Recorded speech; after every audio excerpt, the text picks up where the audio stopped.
2 মণ গাঁজা নিয়ে গ্রেপ্তার হয় ছাত্রদল নেতা।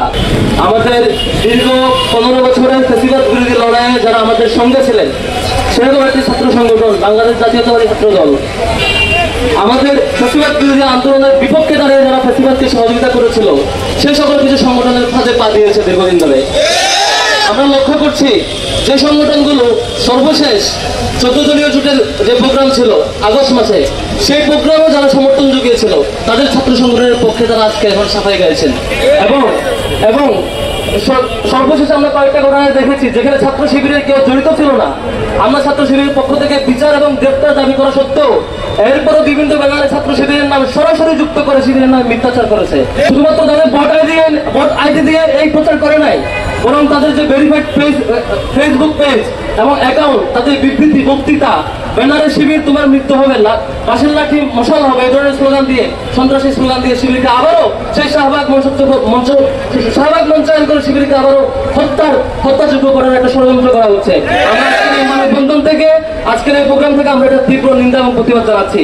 একই সাথে আমরা 5 আগস্টের পরে মনে করেছিলাম গত 15 বছর যারা ভিকটিম হয়েছিল ছাত্রদল, শিবির, ছাত্র শিবির সহ অন্যান্য সকল সংগঠন অন্তত এবার বুঝবে আমরা যেমন ভাবে ভিকটিম হয়েছিলাম অন্তত এমন আচরণ আমরা করবো না, এটুকু অন্তত আমরা বিশ্বাস করতে চেয়েছিলাম।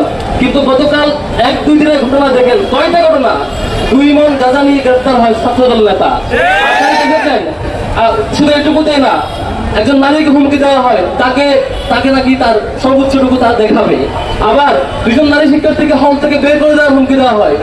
সবগুলো একদিনের ঘটনা। বৈষম্যবিরোধী ছাত্র আন্দোলনের একজন আন্দোলন করেছে, আমার একজন নারীকে তাকে হেনস্থা করেছে। শুধু এইটুকু নয়, আমরা শুধুমাত্র দেখেছি ইন্টারনেট ক্লাসে পর্যন্ত অসংখ্য নারীকে তারা হুমকি এবং বাজেভাবে অ্যাপ্রোচ করেছে।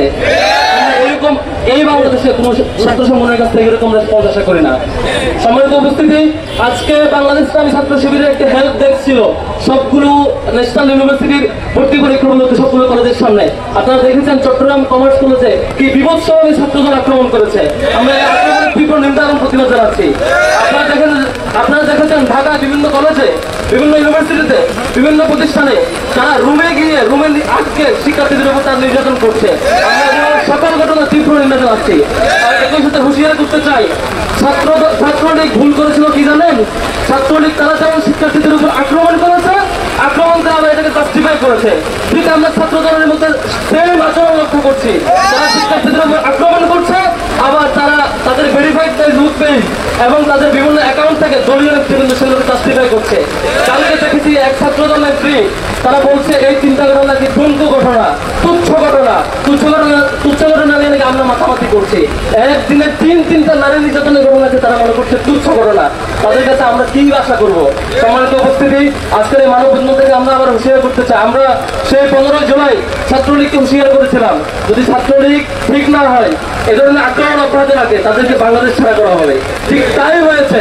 ছাত্র দলও যদি তারা আবার ভালো পথে ফিরে না আসতে পারে, আবারও যদি এই টেন্ডারবাজি, সন্ত্রাসবাদী এবং চাঁদাবাজির রাজনীতিতে ফিরে যায়, ছাত্রদলকে হুঁশিয়ার করতে চায় এই 5 আগস্ট পরবর্তী ছাত্র জনতার যে ফিলিংস, যে অনুভূতি, ছাত্র জনতার যে বিপ্লবী অনুভূতি এবং ন্যায়ের পক্ষে অন্যায়ের বিপক্ষে যে অনুভূতি, সেটাকে ধারণ করতে শিখুন, সেটাকে ভয় পেতে শিখুন। ভয় না পেলে আপনাদের ক্যাম্পাসে রাজনীতি তো দূরের কথা, বাংলাদেশেও আপনারা টিকা কঠিন হয়ে যাবে আগামী রাজনীতিতে। সুতরাং ছাত্র দলের প্রতি আমার একটা সিম্প্যাথি আছে। কেন জানেন? গত 15-16 বছরের যে দীর্ঘ আন্দোলন, সে আন্দোলন ছাত্রদের আমাদের সহযোগিতা ছিল। সেই সিম্প্যাথি থেকে এখনো আমরা আহ্বান করতে চাই, আপনারা এই সময়টুকু থাকতে সকল অপরাধী থেকে আপনাদেরকে দল থেকে ছিন্ন করুন, দল থেকে বহিষ্কার করুন, শাস্তি নিশ্চিত করুন। এ ধরনের অপরাধকে জাস্টিফাই করতে আসবেন না। আপনাদের দলকে টপ টু বটম পুরোটা আপনারা ধারণ করতে শিখুন সত্যের পথটা।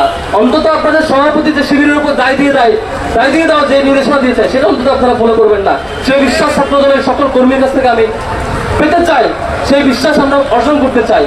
অথবা যদি আপনারা আপনাদের দলীয় প্রধানের নির্দেশনা শিবিরের উপর দায় দিয়ে দাও, সেই প্র্যাকটিস ফলো করতে থাকেন, তাহলে অপেক্ষা করেন, এই বাংলার ছাত্র জনতা আপনাদেরকে দেখবে ইনশাআল্লাহ।